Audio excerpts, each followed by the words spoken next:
Salut tout le monde, c'est Jackpot du Lac. Alors aujourd'hui, on va faire un gâteau fondant au chocolat. Il se fait en 2 temps, 3 mouvements. Une première partie, une deuxième partie et la troisième partie, c'est la meilleure, c'est quand on le mange. Alors on y va. Alors ce qu'il nous faut pour cette recette, c'est une recette pour 4 personnes. Alors la première partie, pour faire le fond de tarte, il nous faut 100 g de chocolat noir, 100 g de sucre, 100 g d'amandes moulues, 3 œufs, du beurre et de la farine pour le moule. Alors maintenant pour la deuxième partie, c'est le fondant. Il nous faut 100 g de chocolat noir, 100 g de sucre, 3 œufs, 6 g de gélatine, 200 g de crème épaisse et puis pour le final, c'est du cacao en poudre, c'est pour la déco. On met fondre le chocolat au bain-marie. On fait préchauffer notre four à 180 degrés. On a beurré et fariné soigneusement un moule à manquer. On a aussi séparé les blancs d'œufs des jaunes et monté nos 3 blancs d'œufs en neige. Maintenant, on va fouetter nos jaunes d'œufs avec nos 100 g de sucre. Pas mal. Notre chocolat est bien fondu.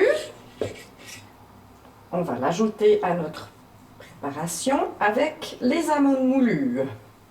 Puis, on va réserver le bain-marie pour plus tard parce qu'on va refaire fondre le reste du chocolat pour faire le fondant.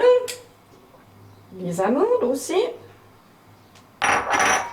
Et on mélange.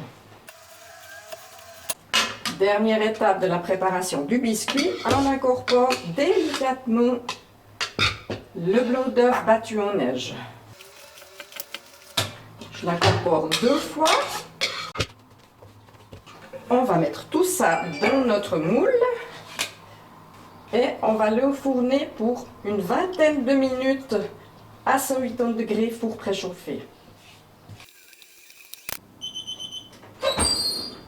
Tadadam! Oups, je crève. Alors, maintenant, c'est la partie un tout petit peu embêtante, je trouve, personnellement, c'est qu'il va falloir laisser ça comme ça et laisser complètement refroidir. Donc, il faut se trouver des occupations en attendant. Voilà. Alors, à tout à l'heure, quand ce sera tout froid, on fera le fondant. Deuxième partie du gâteau, on fait fondre 100 g de chocolat au bain-marie, de nouveau. On va mettre les feuilles de gélatine dans de l'eau froide, 6 g.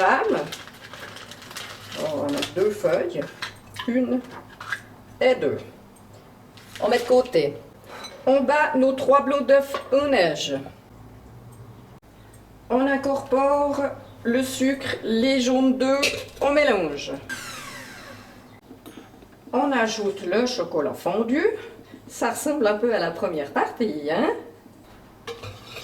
On reprend nos blancs d'œufs battus en neige et on va incorporer les 200 g de crème fraîche. On réserve, on s'occupe de la gélatine. Alors on prend les feuilles de gélatine, on les essore, on vide un peu l'eau, on en garde un petit peu quand même, très peu comme ça, et puis on va la dissoudre. À feu doux, hein. C'est fait. On verse notre gélatine dans le mélange chocolat. Puis on incorpore notre crème avec les œufs et on mélange délicatement ce petit fondant mousseux. Maintenant, on va prendre notre moule avec notre gâteau, j'insiste, complètement refroidi. Et on verse notre fondant dessus. Voilà, alors le gâteau était presque terminé, hein, pas tout à fait, mais presque terminé. On va le mettre en tout cas 3-4 heures au frigo. Après, il faudra le démouler. On va le saupoudrer avec du cacao en poudre, ce sera joli.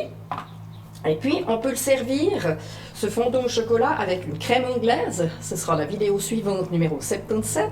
Il y aura 2 vidéos cette fois. Ou alors, si on n'a pas le temps de faire une crème anglaise maison, on peut aussi servir une glace vanille avec ça, c'est sympa.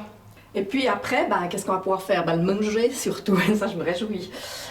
Je remercie tous mes abonnés, les nouveaux abonnés qui arrivent, et ça me fait tellement super plaisir chaque fois que je vois que j'ai un nouvel abonné, c'est que du bonheur. Alors merci à tous. Vous pouvez me mettre, si vous avez aimé cette recette, un pouce levé, c'est très volontiers. Des petits commentaires. Et puis, je me réjouis de vous retrouver pour une prochaine vidéo. Vidéo. Bye bye. À la semaine prochaine.